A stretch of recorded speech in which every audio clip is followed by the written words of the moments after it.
पटना, बिहार की राजधानी।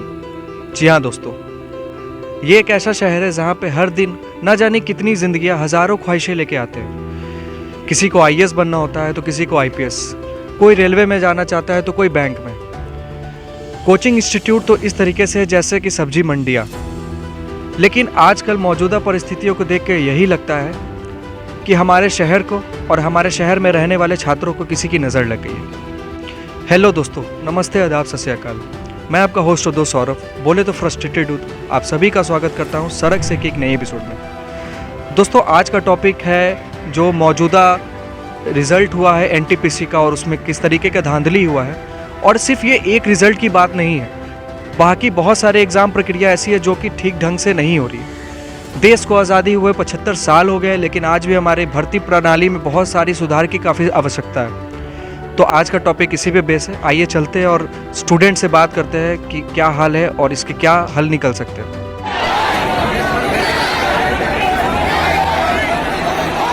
सबसे बड़ा तो समस्या ये है कि रिजल्ट आया 3 साल बाद, एग्जाम हुआ 3 साल बाद। क्या स्टूडेंट से इनको बेसिकली मतलब है नहीं। बोर्ड ने यह गलत कर दिया, हम लोगों को भी कम से कम CBT2 देने का मौका मिलना चाहिए। जिस दिन नॉर्मलाइजेशन खत्म हो जाएगा, ये विरोध पूरी तरीका से खत्म। मम्मी को घर में बीमारी हो जाती है ना, तो उन्हें इलाज कराती है। काहे बोलती है कि इसका अगला महीना फिर 3000 हमको देना है, 5000 देना है, 3000। महागठबंधन में कौन नेता आर्मी का एग्जाम देने आता है, बता। किस नेता का बेटा तैयारी करता है? जो गरीब आदमी है यार, गाँव में रहते हैं, कर्ज लेकर पढ़ाते हैं।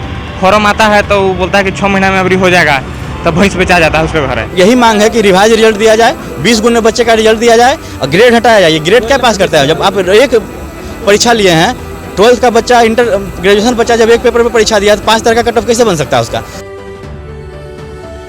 अभी जो दिनों में एनटीपीसी का जो भी हुआ है, आपको रिजल्ट में गड़बड़ी और उसके कारण छात्रों का प्रोटेस्ट, उसको आप किस नज़र से देख रहे हैं? ये थोड़ा सा तो गलत है, क्योंकि स्टूडेंट लोग चाहते बहुत मुश्किल से, एक तो गवर्नमेंट जॉब आती है, उसमें भी स्टूडेंट लोग 2-3 साल 4 साल मेहनत करते हैं इसके लिए। क्योंकि जब भी गवर्नमेंट एग्ज़ाम आती है या फिर कुछ आती है, रिजल्ट आती है, जॉब आती है, तो उसके लिए स्टूडेंट बहुत मेहनत करते हैं। जहाँ तक हमको पता है कि 2019 में उसका फॉर्म भराया है ग्रुप डी का, 3 साल बाद, 3 साल बाद वो भी ट्वीट करने के बाद आया एग्ज़ाम होने वाला है।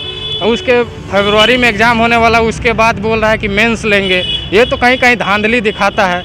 जैसा ये तो सरकार का सरकार तो बोल रहा है कि कमेटी फॉर्म हो गया है और स्टूडेंट की बात को सुनी जा रही है, तो सरकार की तरफ से 3 साल से तो आप देख ही सकते हैं ना। 3 साल से आप कमेटी क्यों नहीं बनाए? अब एग्ज़ाम आने वाला है, उसके 10 दिन पहले आप बोल रहे हैं कि हमको कमेटी का, अब तो रिपोर्ट भी आएगा, कमेटी अपना रिपोर्ट सबमिट करेगी, उसमें भी तो टाइम लगेगा।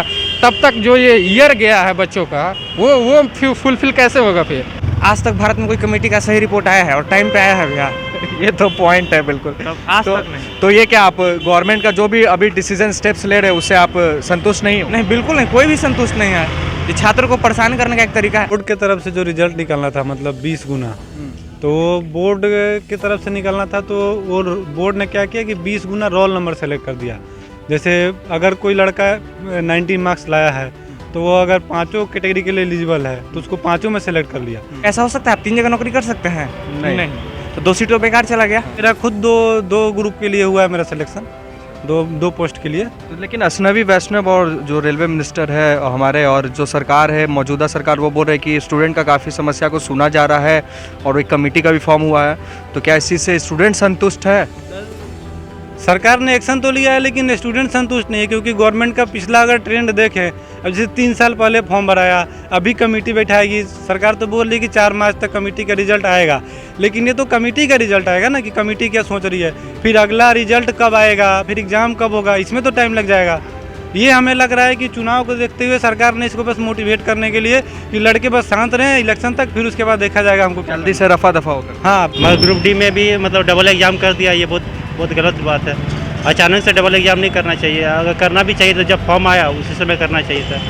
मतलब ये मतलब बहुत सारा देखा जाता है कि फॉर्म आने के बाद, नोटिफिकेशन आने के बाद बहुत सारा चीज़ चेंज कर देता है अचानक से, कि स्टूडेंट परेशान हो जाते हैं। अब जैसे आपने बताया कि ग्रुप डी का पहले एक एग्ज़ाम होता था, आप कह दिया कि अचानक से कि 2 एग्ज़ाम होगा।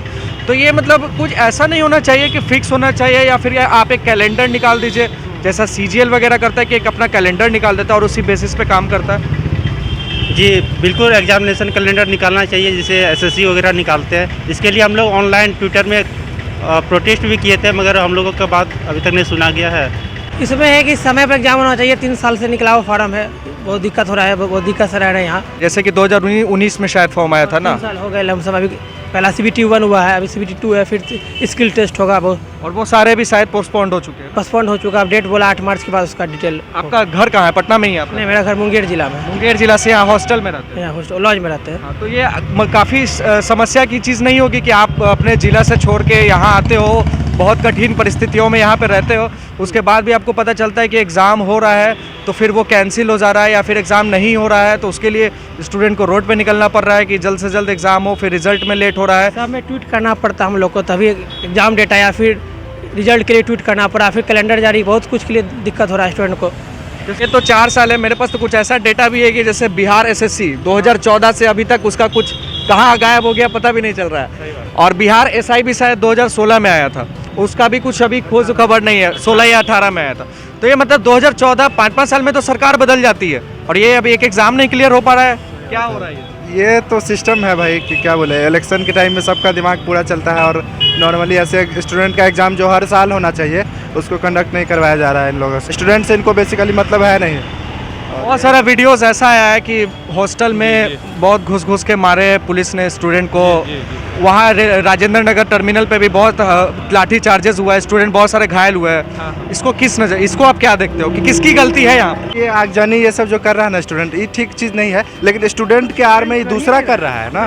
एक कल मैं इंटरव्यू देख रहा था किसी का, उसमें एक कोई स्टूडेंट था, नहीं वो RJD का कोई समर्थक जिसको हिंदी बोलने नहीं आ रहा था खुद से, और वो बंदा बोल रहा था मैं ग्रुप D के लिए और NTPC के लिए प्रोटेस्ट कर रहा हूँ। 28 तारीख को महागठबंधन का बंद था, तो उसमें क्या स्टूडेंट थे? महागठबंधन में कौन नेता आर्मी का एग्जाम देने आते हैं, ये बताइए आप।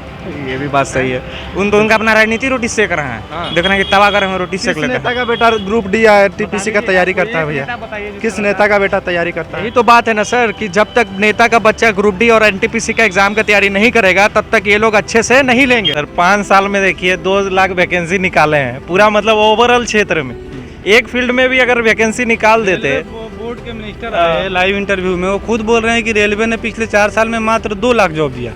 अब रेलवे जो इतनी बड़ी संस्था है जॉब देने के लिए, वो सिर्फ 2 लाख जॉब देती है 5 साल में। ये उन लोगों को भी काउंट करते जो लोग अप्रेंटिस का नौकरी कर रहे हैं। तो ये मान लीजिए अप्रेंटिस को काउंट करके आप जॉब दे रहे हैं, वैकेंसी 3 साल पहले निकाले, आप क्लियर नहीं कर रहे, तो स्टूडेंट कैसे भरोसा करे गवर्नमेंट? बहुत सारे मेन स्ट्रीम मीडिया हुआ, या फिर बहुत लोग ऐसा कह रहे हैं कि खान सर ही रिस्पॉन्सिबल है जो कि आगजनी और ये सारा चीज़ हुआ उसके लिए।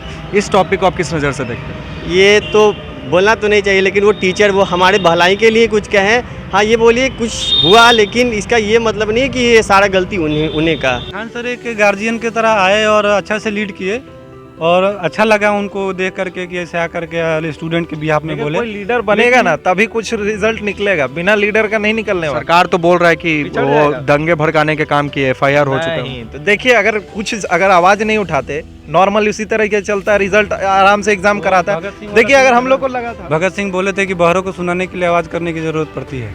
इंडिया में तो डेमोक्रेसी, हर लोग बोल सकता है, कुछ ही बोल सकता है। खान सर आवाज़ उठाए हैं स्टूडेंट के लिए, हमेशा उठाए हैं। SSC और रेलवे का एक बार और प्रोटेस्ट हुआ था एग्जाम को लेकर, उसमें भी आवाज़ उठाया। हमेशा जो कोई अच्छा करता है उसके पीछे लग जाता है। होता क्या है ना कि उसका पर्सनल इंटरेस्ट नहीं है खान सर का, ना तैयारी कर रहे हैं ना उनका कोचिंग, तो इतना नाम है उनका, इतने अच्छे पढ़ाते हैं कि सब उनसे पढ़ेगा। ये सरासर गलत बात है, खान सर पे FIR नहीं होने चाहिए, हम उनका सपोर्ट करते हैं। मैं एक डेटा देख रहा था जिसमें हर साल जो स्टूडेंट का सुसाइड करने का रेशियो है वो बढ़ते जा रहा है। जैसे कि 2 साल पहले अगर देखा जाए तो वो 2200 के बच्चे पर साल मरते थे, लेकिन वो इस बार 3000-3500 के बीच में आ गया।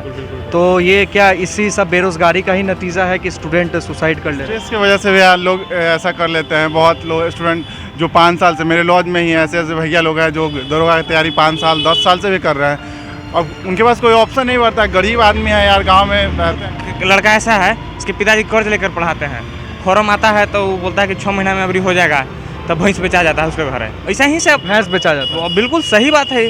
ज़मीन बेचा जाता है, पैसा लिया जाता है दूसरे से कर्ज पे। गांव का स्थिति तो आप जान रहे हैं। वो तो डिप्रेस जब से रिजल्ट आया है ना तब से बेचारा पढ़ नहीं रहा है, कि बोला कि इतना पढ़ के जब रिजल्ट निकालो उसके बाद अभी तक ये पढ़ नहीं रहा है, इसलिए हम लोग बाहर आए घूमने आए कि चलो कुछ घूमते हैं, फिर कुछ अच्छा लगे तो शायद पढ़ने का मन करे। कि सुसाइड करने तो कोई ऑप्शन नहीं है, बिल्कुल होना भी नहीं चाहिए ना कि ऐसा प्रेशर क्रिएट हो जाता है लड़कों के ऊपर। अगर आप घर से 2-3 साल तक बाहर रहते हैं, हर महीना 6-7 हज़ार रुपया घर से मंगा रहे हैं, फाइनेंशियल क्राइसिस घर में, सबके घर में है आज की सिचुएशन में। कोई भी इंडिया में मिडिल क्लास फैमिली वाले लोग खुश नहीं हैं। गवर्नमेंट जैसा अपना डिसीजन ले रही है, तो लड़का क्या करेगा? उसको लगता है घर जाने पर हमको क्या मिलेगा। फिर जो आए थे छोड़ करके, उससे भी गंदी स्थिति घर की हो गई है, क्योंकि घर से हर महीना हम 6-7 हज़ार रुपये मंगा रहे हैं। कोई ऐसी राय जो आप सरकार को हमारे सोर्स से देना चाहते हैं? हम स्टूडेंट हैं, हमारी मेहनत को समझिए। हम बहुत मेहनत से प्रिपरेशन करते हैं, हमारे माँ बाप बहुत गरीब होते हैं, बस हमारी तकलीफ़ों को समझिए, इससे ज़्यादा हम कुछ नहीं कर पाएंगे। न्यू एजुकेशन पॉलिसी पहले तो सिर्फ पेपर पे बना है, पॉलिसी में ही इम्प्लीमेंट हुआ नहीं है। इसको पहले तो इम्प्लीमेंट करना पड़ेगा। अब सेंटर पे पेपर देने के लिए पता चल रहा है कि क्वेश्चन पेपर किसी के मोबाइल में पहले से पड़ा हुआ है। मेरे साथ कोई हुआ। मोबाइल लेकर के एग्जाम दे रहा है, कोई बिना आईडी का एग्जाम दे रहा है, कोई दूसरे के बदले एग्जाम देने आया हुआ है। आप पढ़ के भी गए तो क्लियर कर पाएंगे? इस बार हम लोग देने गए BRSI, हम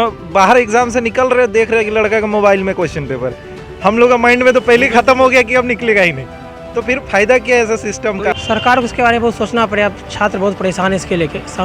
गार्जियन किस तरह पैसा देता है, बाहर में लोग रहता है पढ़ने के लिए, बहुत दिक्कत वाली बात है। तो दोस्तों ये था आज का वीडियो। आपने देखा कि कैसे कैसी तकलीफ़ों का सामना करने के बावजूद यहाँ पे रहते हैं लोग, स्टूडेंट रहते हैं, और ये बिल्कुल जायज़ है। मैं बहुत करीब से देखा हूँ कि कैसे छोटे छोटे 4 फीट 6 फीट के कमरे में बच्चे रहते हैं। उनको खुद से खाना बनाना पड़ता है, कपड़ा साफ़ करना पड़ता है, और वो सारे चीज़ करने के बाद एक चेहरे पे मुस्कान होती है, और वो यही सोचते हैं कि मैं पटना से अपने गांव, अपने ज़िला कुछ बन के ही जाऊंगा, कोई अधिकारी बन के ही जाऊंगा। लेकिन काफ़ी ये रोने वाली बात है कि आज जो सिचुएशन है, एक एक एग्ज़ाम को करने में 5 साल 6 साल लग जाते हैं। बहुत सारे आपने आंसर सुना कि किसी को अपना बैल बेच के आना पड़ रहा है, और ये सच्चाई है कि बहुत सारे ऐसे लोग हैं जो गाँव देहात में रहते हैं। किसी के पिता ने अपनी ज़मीन बेच दी बच्चे को पढ़ाई कराने में, कोई अपने भैंस बेच दिया, और कोई उधार लेके आया, ताकि यही उम्मीद में कि यहाँ से जब वो अपने अपने घर जाएंगे तो कुछ बन के जाएंगे। लेकिन आज जो हो रहा है वो बिल्कुल गलत है, और मैं ये भी कहना चाहूँगा कि आगजनी कोई सॉल्यूशन नहीं है किसी भी चीज़ का। हम किसी भी तरह से प्रमोट नहीं करते इस चीज़ को। प्रोटेस्ट करना है, एक संवैधानिक तरीके से प्रोटेस्ट करेंगे, लेकिन साथ साथ सरकार की भी यही जिम्मेदारी है कि लोग इस पर सुने। और ये सिर्फ एक एग्ज़ाम की बात नहीं है, ये पूरे प्रणाली को ही सुधारने की ज़रूरत है।